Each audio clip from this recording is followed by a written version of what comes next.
Welcome to gainers academy. ఈరోజు ఆంధ్రప్రదేశ్ సిలబస్లో భాగంగా ఇది 6th class general science. Already 2 lessons అయిపోయాయి. ఇది 3వ లెసన్, పదార్థాలను వేరుపరచడం. చాలా ఈజీ కాన్సెప్టే, కానీ మనకు టెట్ డిఎస్కి చాలా ఇంపార్టెంట్ అన్న కాన్సెప్ట్. కాబట్టి మనం జాగ్రత్తగా చూద్దాం. పదార్థాలను వేరుపరచడం అంటే ఏంటి? ఉదాహరణకు మనం టీ ఉంది, టీలోంచి వేస్ట్ వేరు చేయడానికి ఒక జల్లెడతో ఉడకడతాం చూసినారా, అప్పుడు టీ వేస్ట్ పొడి పైన నిలబడిపోతుంది, మనకు కావాల్సిన టీ లోపలికి వెళ్తుంది. ఇలా మనకు కావాల్సినది రకరకాలుగా వేరు చేస్తూ ఉంటాం. ఉదాహరణకు బియ్యము రాళ్ళు కలిసే ఉన్నాయి, బియ్యాన్ని రాళ్ళను వేరు చేస్తాం. అలా పదార్థాలను వేరు చేయడం అనేది ఒక కాన్సెప్ట్ రూపంలో ఇక్కడ పెట్టడం.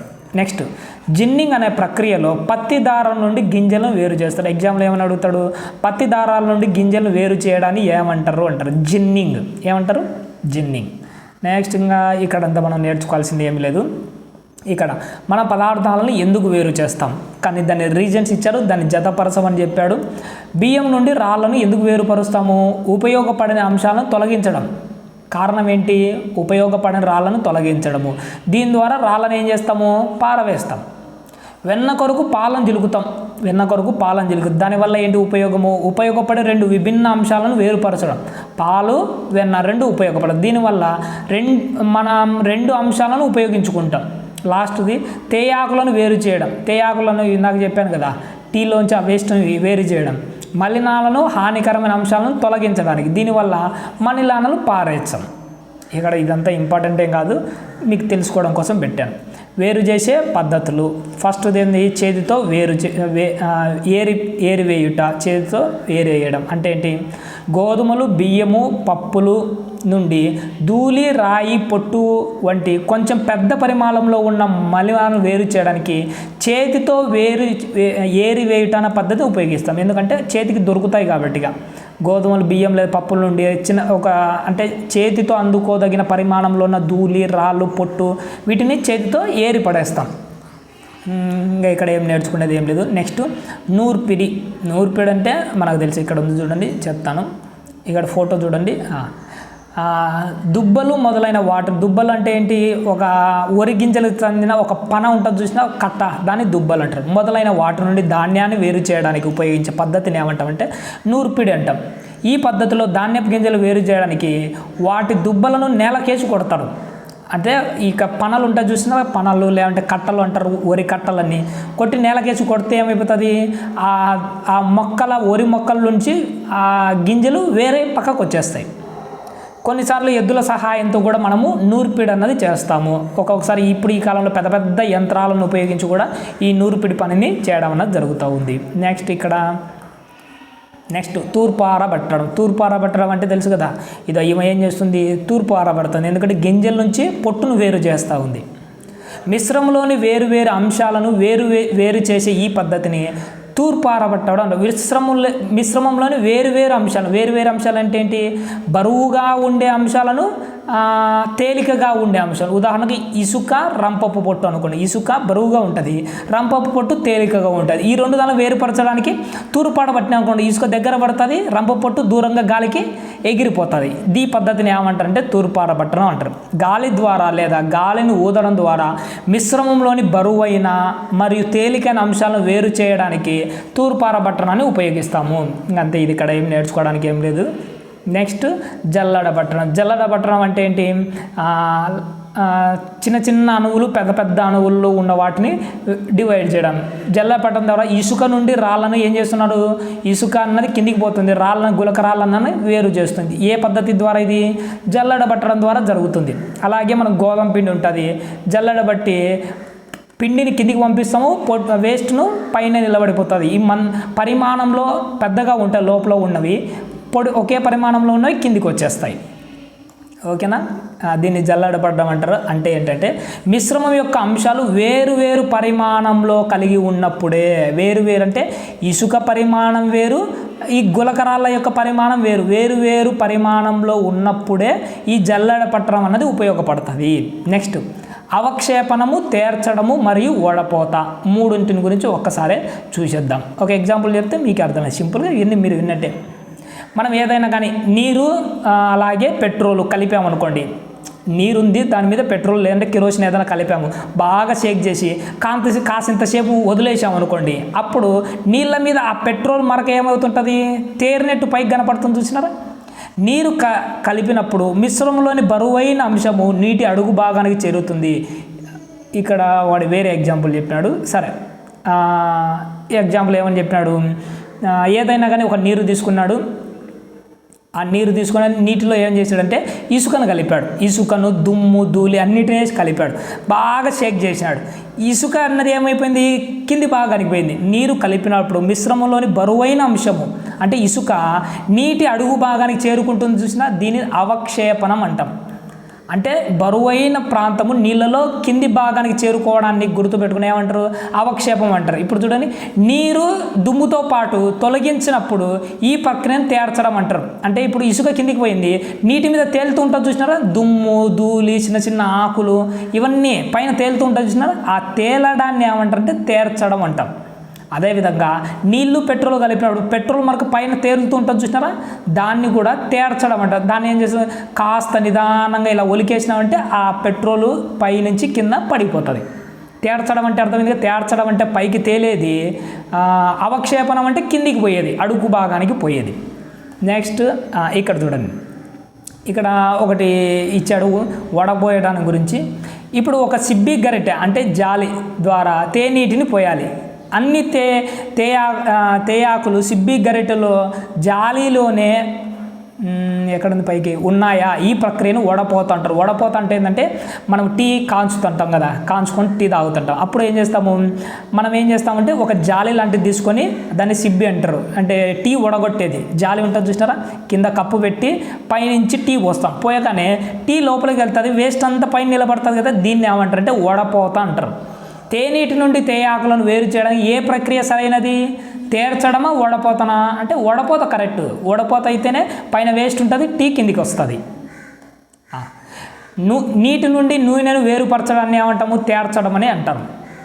నెక్స్ట్, కొంత మట్టి నీటి అడుగు భాగానికి చేరుతుంది. ఎప్పుడన్నా నీటిని షేక్ చేసినప్పుడు కొంత మట్టి నీటి అడుగు భాగానికి చేరిపోతుంది కదా.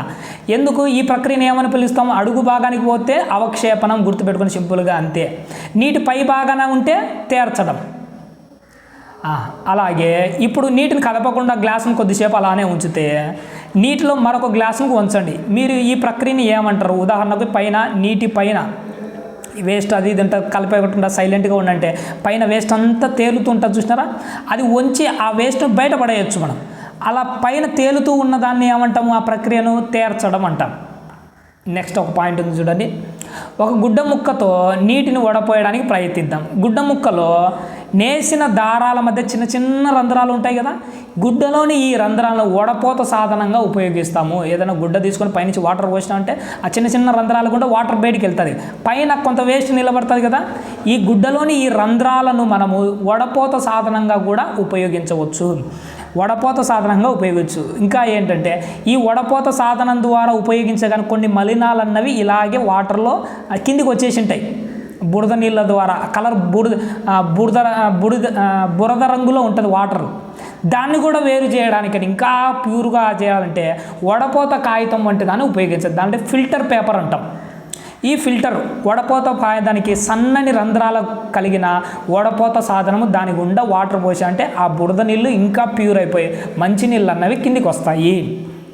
నెక్స్ట్, సాధారణంగా మనం జనరల్గా ఏం చేస్తుంటాము, పండ్లు, కూరగాయల రసాలు, జ్యూస్ తయారు చేసుకుంటాం కదా, తాగబోయే ముందు ఆ గుజ్జును ఏం చేస్తాము, గింజలను, ఘనరేణువులను వేరు చేయడానికి వడపోస్తాం.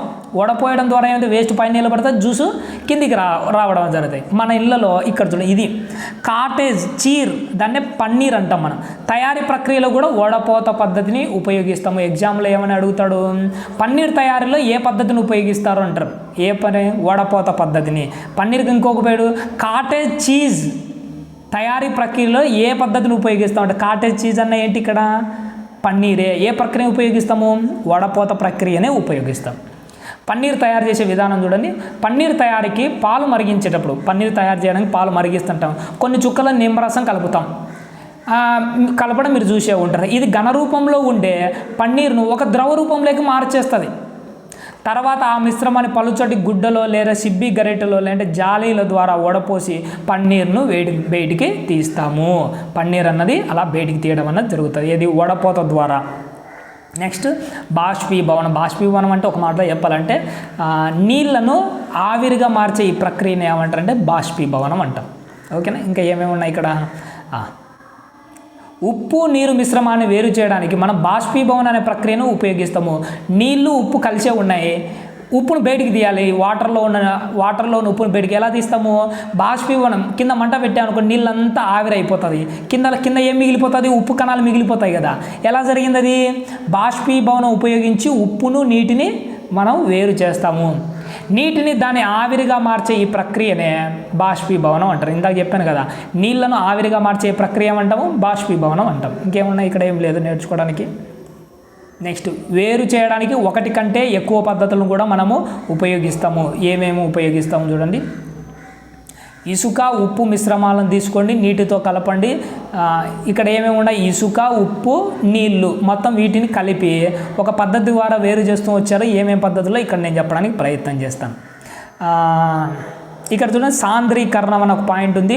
నీటి ఆవిరిని ద్రవ రూపంలోకి మార్చే ఈ ప్రక్రియను, ఇప్పుడు ఆల్రెడీ నీటి ఆవిరిగా మారిపోయింది, పైన ఉంది. ఎప్పుడైనా మనము అమ్మ వంట వండినప్పుడు మన పాత్ర ఉంటుంది చూసినారా, ఇప్పుడే ఏదైనా రైస్ పాత్ర అనుకోండి, కింద మంట పెట్టింది, ఆవిరంతా మన పైన మూత ఉంటుంది చూసినారా, ఏమంటారు మీ సైడు, ఆహారం వండే ఆ మూతకు పైన కింద భాగంలో వాటర్ లాంటివి అతుక్కొని ఉంటాయి. ఎప్పుడైనా ఆ ప్లేట్ అలా బోర్లించి చూసినప్పుడు, ఎందుకంటే ఆ నీటి ఆవిరి పైకి తగిలి ఆ నీటి ఆవిరి మళ్ళీ వాటర్గా మారిపోయింది. నీటి ఆవిరి ద్రవ రూపంలోకి మారే ఈ ప్రక్రియను ఏమంటారంటే సాంద్రీకరణం అంటారు. కానీ నీరు ఆవిరిగా మారడాన్ని బాష్పీభవనం అంటారు. రెండు దానిలో కన్ఫ్యూజ్ కావకండి. నెక్స్ట్, తేడ్చుట, వడపోత, బాష్పీభవనము, సాంద్రీకరణ ప్రక్రియను ఉపయోగించి ఉప్పు ఇసుక నీటిని వేరు చేశాము.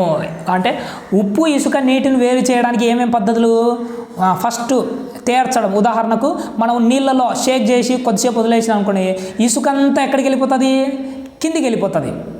ఇసుక అంతా ఏమైపోతుంది, కిందికి వెళ్ళిపోతుంది. తర్వాత తేడ్చుట, కొంత వేస్ట్ అంతా పైకి వచ్చి నిలబడుతుంది. దానివల్ల తేడ్చడము, వడపోత, బాష్పీభవనము. ఎందుకంటే ఉప్పును బయటికి తీయాలంటే బాష్పీభవనం వాడతాము. ఇలా సాంద్రీకరణము, ఇలా రకరకాల పద్ధతులను ఉపయోగించి మనము ఒకే దాంట్లో నుంచి వేరు చేయడం అన్నది ఉపయోగిస్తాము. ఇంకా ఇక్కడ నేర్చుకోవడానికి ఏమీ లేదు. నీరు ఒక పదార్థాన్ని ఎంత పరిమాణంలోనైనా కరిగించుకోగలదా. ఇప్పుడు ఉదాహరణకు ఒక గ్లాసు నీళ్ళు తీసుకున్నాము, అందులో ఉప్పు వేస్తూ ఉన్నాం అనుకోండి, అంత కరిగిపోతుందే, కాస్త ఎంత పరిమాణంలో కరిగించుకోగలదు అన్నీ ఒకటి మనకు టెస్ట్ ఇచ్చాడు. కారణం ఏంటంటే, ఉదాహరణకు మన ఇక్కడ వాడు ఇచ్చినది నేనే చెప్తాను, సింపుల్గా అర్థమవుతుంది. మీరు ఒక గ్లాస్ వాటర్ తీసుకొని ఒక చెంచా తీసుకొని ఒక చెంచాతో ఒక చెంచా అంతా చూసిన ఆ చెంచాతో ఏం చేస్తారంటే ఒక స్పూన్ వేస్తాం, స్పూన్ వేసి తిప్పాం, మళ్ళీ ఇంకొక స్పూన్ వేసి తిప్పాం, ఇంకొక స్పూన్ వేసి తిప్పాం, ఇంకొక స్పూన్ వేసి తిప్పాం. ఇలా తిప్పగా కొద్దిసేపు అయిన తర్వాత ఏం జరుగుతుందంటే, చివరికి ఇంకా అలా తిప్పుతుంటే కొద్దిసేపటి తర్వాత ఉప్పు దాంట్లో కరగకుండా గడ్డలు కిందికి వెళ్ళిపోతూ ఉంటుంది. అర్థమవుతుంది. అలా గడ్డలు కరగకుండా ఇలా నిలబడిపోయే ఆ స్థాయిని ఏమంటారంటే దాన్ని సంతృప్త ద్రావణం అంట. అంటే కొన్ని చెంచాలు ఉప్పు కలిపిన తర్వాత కొంత ఉప్పు కరగకుండా అలాగే బీకర్ దిగువ భాగానికి చేరుతుందని మీరు కనుగొన్నారా? అవును. అయితే మనం తీసుకున్న నీటిలో ఇంకా ఎక్కువ ఉప్పు కరగదు అని అర్థం. కలపగా ఎంతైతే ఉప్పు కరిగిందో అయినా ఉప్పు నీళ్ళుగా ఉంటాయి. కరగకుండా వేస్ట్ నిలబడుతూ వచ్చిందంటే ఇంకా దాంట్లో ఆ వాటర్లో ఉప్పు కరగదు. ఈ ద్రావణాన్ని ఏమంటారు? సంతృప్త ద్రావణం అంటారు. చాలా ఇంపార్టెంట్. ఎందుకంటే కలపగా ఇంకా ఉప్పు కరగని స్థాయికి వచ్చేది వాటరు, దానిని సంతృప్త ద్రావణం అంటారు. ఇంకా ఆ దాంట్లో ఇంకా ఎంత ఉప్పు కలిపినా కరగకుండా కిందికి వచ్చి సెట్ అయిపోతుంటుంది. ఓకేనా? ఉప్పు పరిమాణం చాలా ఎక్కువగా ఉండొచ్చు. ఇలా కరగకుండా మునిగిపోయిన ఉప్పు ఇసుకతో కలిసి ఉండడం వల్ల తిరిగి పొందలేకపోయింది. ఆమె ఎక్కువ పరిమాణం నీటిని ఉపయోగించడం ద్వారా తన సమస్యను అధిగమించవచ్చు. ఇక్కడ ఒక అమ్మాయి క్వశ్చన్ వేస్తుంది. ఏం క్వశ్చన్ వేస్తుందంటే, ఈమేమో చాలా ఉప్పు నీళ్ళలో కలిపింటుంది. చాలా ఉప్పు కలిపినా కానీ మనము ఇందాక బాష్పీభవనం చేసి ఉప్పును బయటికి తీస్తాం కదా, అప్పుడు కొంత కలిపినంత ఉప్పు బయటికి రాలే, కొంతనే వచ్చింది. కారణం ఏంటంటే అందులో సంతృప్త ద్రావణం కంటే ఎక్కువ కలిపింది. అప్పుడు అది ఇసుకతో కలిసిపోయింది, ఇసుకతో పాటు అది బయటికి వచ్చేసింది. అంటే మిగిలిన కొంత మాత్రమే బాష్పీభవనం ద్వారా ఉప్పు బయటికి రావడం అన్నది జరిగింది. మళ్ళీ ఈ ఉప్పు మొత్తం కరగాలంటే ఏం చేయాలి? ఇంకా ఎక్కువ వాటర్ పోసామనుకోండి ఉప్పు చాలా ఎక్కువగా కరిగిపోతుంది. అంతే సింపుల్గా. నీటిని ఎక్కువగా ఉపయోగించడం వల్ల ఈ సమస్యను మనం అధిగమించవచ్చు. ఏ సమస్యను? మొత్తం ఉప్పు, మనకు కావలసిన ఉప్పును మళ్ళీ బయటికి తెచ్చుకోవచ్చు. నెక్స్ట్ సంతృప్త దావనం అని ఇందాక చెప్పినా కదా, వేడి చేస్తే నీటిలో ఎక్కువ మోతాదులో ఉప్పు కరుగుతుందని సూచిస్తుంది. అంటే సంతృప్త దావనం కంటే కూడా ఎక్కువ మనం కరిగించవచ్చు. ఇప్పుడు సంతృప్త ద్రావణం ఉంది, ఉప్పు ఆడ కరిగిపోయి కింద కొంత మిగులుతూ ఉంది అంటే ఇది సంతృప్త దావనం చెప్పుకున్నాం కదా ఇందాక. ఈ సంతృప్త దావనాన్ని కూడా వేడి చేసామనుకోండి, ఆ సంతృప్త దావనం కంటే ఎక్కువ మోతాదులో మళ్ళీ ఉప్పును మనం కరిగించుకోవచ్చు. దేనివల్ల? వేడి చేస్తే. నెక్స్ట్ నేర్చుకోవాల్సిందే ఉంది. నీరు వేరు పదార్థాలను వేరు మోతాదులో కరిగించుకుంటుంది అని మీరు కనుగొన్నారా? అవును. ఎందుకంటే చక్కెర ఒక మోతాదులో కరిగించుకుంటుంది, ఉప్పు ఇంకొక మోతాదులో కరిగించుకుంటుంది. ఉదాహరణకి ఏంటంటే ఒక సంతృప్త ద్రావణంలో 10 చెంచాల ఉప్పును మాత్రమే కరిగించుకోగలిగితే మరొక అదే వాటర్లో 50 చెంచాల చక్కెరను కరిగించుకుంటుంది. అంటే ఒక్కొక్క దానికి ఒక్కొక్క మోతాదులో అన్నది ఏర్పడడం అన్నది జరుగుతూ ఉంటుంది. ఇంకా ఇక్కడ ఏం నేర్చుకోవడానికి ఏం లేదు. నెక్స్ట్ పైకి జరుపుతున్నాను చూడండి.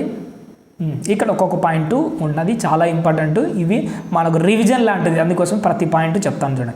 పొట్టు రాళ్ళను చేతితో ఏరివేయట ద్వారా ధాన్యం నుండి వేరుపరుస్తాము. ఇక్కడ వేరు చేయుట ఏరివేయడం అనే ప్రక్రియ ద్వారా మనము రాళ్ళను ధాన్యాన్ని వేరు చేస్తాం. బరువైన ధాన్యపు గింజల నుండి పొట్టును తూర్పారబట్టడం ద్వారా వేరు చేస్తాం. తూర్పారబడితే బరువైన గింజలు ఇక్కడే పడతాయి, పొట్టు గాలికి ఎగిరిపోతుంది. ఒక మిశ్రమం నుండి వేరు పరిమాణాల్లో ఉన్న రేణువులను వేరు చేయడానికి వేరు పరిమాణాల్లో ఉన్న వాటిని వేరు చేయడానికి జల్లెడ పట్టడము, వడపోత పద్ధతులను ఉపయోగించవచ్చు. అవును, నిజమే. వేరు పరిమాణంలో, ఎందుకంటే ఇసుక పరిమాణం వేరు, గులకరాళ్ళ యొక్క పరిమాణం వేరు. అలా వాటి ద్వారా, అలాగే మనం వడపోత ప్రక్రియల ద్వారా కూడా దీన్ని మనం చేయొచ్చు. నెక్స్ట్ ఇసుక నీటి మిశ్రమంలో బరువైన ఇసుక కణాలు నీటి అడుగు భాగానికి చేరుకుంటాయి. దీన్ని ఏమంటారు? అవక్షేపణం అంటాం. తేర్చుట అనే ప్రక్రియను ఉపయోగించి నీటిని వేరుపరచవచ్చు, దీనిని. కరగని ఘన పదార్థాలు ఒక ద్రవం యొక్క మిశ్రమం నుండి వడపోత ప్రక్రియ ద్వారా అందలి అంశాలను వేరు చేయొచ్చు. ఏదన్నా కానీ ఒక క్లాత్ పెట్టి వడపోసామనుకోండి, దాని ద్వారా కూడా మనము వేరుపరచవచ్చు. ఒక ద్రవం నుండి బాష్పీభవనం మార్చే ఈ ప్రక్రియను, బాష్పీభవనం అంటే ఆవిరిగా మార్చే ప్రక్రియను బాష్పీభవనం అంటారు. ఒక ద్రవములో కరిగి ఉన్న ఘన పదార్థాలను వేరు చేయడానికి బాష్పీభవన ప్రక్రియను ఉపయోగించుకుంటాము. అంటే ఘన పదార్థాలు కరిగి ఉందంటే ఉప్పు కరిగి ఉంది, దానిలోంచి ఉప్పును బయటికి తీయాలంటే మనము ఈ బాష్పీభవన ప్రక్రియను ఉపయోగించుకుంటాము. నెక్స్ట్ ఒక ద్రావణంలో అంతకు మించి అదనపు పదార్థాలు కరగడానికి వీలు లేనటువంటి ఆ ద్రావణాన్ని ఇంకా ఎక్కువ కలపలేము అన్నదాన్ని సంతృప్త ద్రావణం అంటాం. ఇందాక చెప్పాను కదా, అదే. ఒక ద్రావణాన్ని వేడి చేయడం ద్వారా, ఆల్రెడీ సంతృప్త ద్రావణం, దాన్ని వేడి చేయడం ద్వారా దానిలో మరికొంత పదార్థాన్ని కరిగేలాగా చేయొచ్చు మనం. లాస్ట్ది, నీరు తనలో కరిగే పదార్థాలను వివిధ పరిమాణాలలో కరిగించుకుంటుంది. చక్కెరను ఒక పరిమాణంలో, ఉప్పును ఇంకొక పరిమాణంలో కరిగించుకుని ఒక్కొక్క దాన్ని ఒక్కొక్క పరిమాణంలో కరిగించుకుంటుంది. ఖాళీలను పూరించండి. వరిగింజలను దాని దుబ్బల నుండి వేరు చేయడానికి నూర్పిడి ద్వారా మనం వేరు చేస్తాం. పాలు మరిగిన తర్వాత చల్లార్చి ఒక గుడ్డ ముక్కపై పోసినప్పుడు దానిపై మీగడ పేరుకుపోతుంది. గుడ్డ మీద మీగడ పేరు ఉంటుంది కదా, పాల నుండి మీగడ చేసి వేరు చేసి ఈ ప్రక్రియను ఏమంటారు? వడపోత. ఎందుకంటే గుడ్డ పెట్టి వడపోసాం కాబట్టిగా. నెక్స్ట్ ఈ ప్రక్రియ ద్వారా సముద్రపు నీటి నుండి ఉప్పును బయటికి తీస్తాము. దేంటి? బాష్పీభవనం. ఎండబెట్టి పైకి తీసుకొని రావడం జరుగుతుంది. నెక్స్ట్ అర్థమైంది కదా, ఉప్పును బయటకు తీసేది. ఎండ వల్ల, వేడి వల్ల ఏమంటే నీరు ఆవిరిగా మారిపోతుంది. చిన్న గొయ్యలలో సముద్రపు నీటిని పెడతారు. ఈ ఎండ వల్ల నీటి ఆవిరైపోతే ఆ బాష్పీభవనం వాటర్ పైకి వెళ్తుంది. ఇక్కడ నిలబడిపోతే ఉప్పు కణాలన్నీ నిలబడిపోతాయి. దాన్ని బాష్పీభవనం అంటారు. నెక్స్ట్ బురద నీటిని ఒక బకెట్లో ఒక రాత్రంతా ఉంచితే దానిలోని మైలాలు బకెట్ అడుగు భాగానికి చేరుకుంటాయి. దీన్ని అవక్షేపణం అంటారు, అడుగు భాగానికి పోవడం. అప్పుడు పైకప్పుపై స్వచ్ఛమైన నీరు వేరు చేయబడుతుంది. నీటిని వేరు చేయడం ఉపయోగించిన ఈ ప్రక్రియ ఏమంటాము? తేర్చడం అంటాం. తేర్చే పైకి వచ్చే మంచి వాటర్. తప్పులను గుర్తించండి. పాలు నీటి మిశ్రమాన్ని వడపోత అనే ప్రక్రియ ద్వారా వడపోత ద్వారా నీళ్లు పాలను వేరు చేస్తామా? చేయలేము, ఇది తప్పు. ఉప్పు చక్కెర పొడుల మిశ్రమాన్ని తూర్పారబట్టడం వల్ల ఉప్పు చక్కెరను వేరు చేయగలమా? లేదు, అది తప్పే. తేనీటిలో అంటే మనం తాగే టీలో ఉన్న చక్కెరను వడపోత ప్రక్రియ ద్వారా వేరు చేయవచ్చు. చక్కెరను వడపోత ప్రక్రియ ఇలాగ చేయగలమా? తేనీటిలో నుంచి మనం ఆ వేస్ట్ను వడపోత ద్వారా చేయొచ్చు, కానీ చక్కెరను చేయలేము. ఇది రాంగ్. ధాన్యపు గింజలను పొట్టును తేర్చడం అనే ప్రక్రియ ద్వారా వేరు చేయొచ్చు. ధాన్యపు గింజలు పొట్టును తేర్చడం అది ఎటా కాదు కదా, అదేంటి తూర్పారబట్టడం ద్వారా పొట్టును గింజలు వేరుపరుస్తాం. ఇది కూడా రాంగ్. ఇక్కడ ఒక కాన్సెప్ట్ ఇచ్చినాడు, నేను ఆల్రెడీ రాశాను, కాస్త పౌజ్లో పెట్టుకొని మీరే చదువుకొని దానికి ఆన్సర్ కరెక్ట్గా రాసుకోండి. అవసరం లేదు, మీరు చదువుకోండి, చాలా సింపుల్గా అంతే. నెక్స్ట్ చూడదగిన వస్తువులు. ఇక్కడ ఒకటి చెప్పండి. పాతకాలంలో ఒక చరిత్ర 1853లో గుస్తాన్ కోర్బన్ అనేవాడు ఒక పెయింటింగ్ అన్నది రాశారు. దాని పేరు ది వినోవర్స్. గుర్తుపెట్టుకొని ది వినోవర్స్ అనే పెయింటింగ్ గీసిన వాడేవాడు గుస్తావ్ కోర్బౌ. ఇది ఏం సూచిస్తుంది? అప్పట్లో జల్లెడ పట్టడాన్ని సూచిస్తుంది. ఓకేనా? ఇంకేమన్నా? ఇంకేం లేవు. ఇందులో నేర్చుకోవాల్సింది అంతేనండి. నెక్స్ట్ 4th లెసన్ను నెక్స్ట్ క్లాస్లో చూద్దాం. ఓకేనండి. థ్యాంక్ యూ అండి. Thank you very much.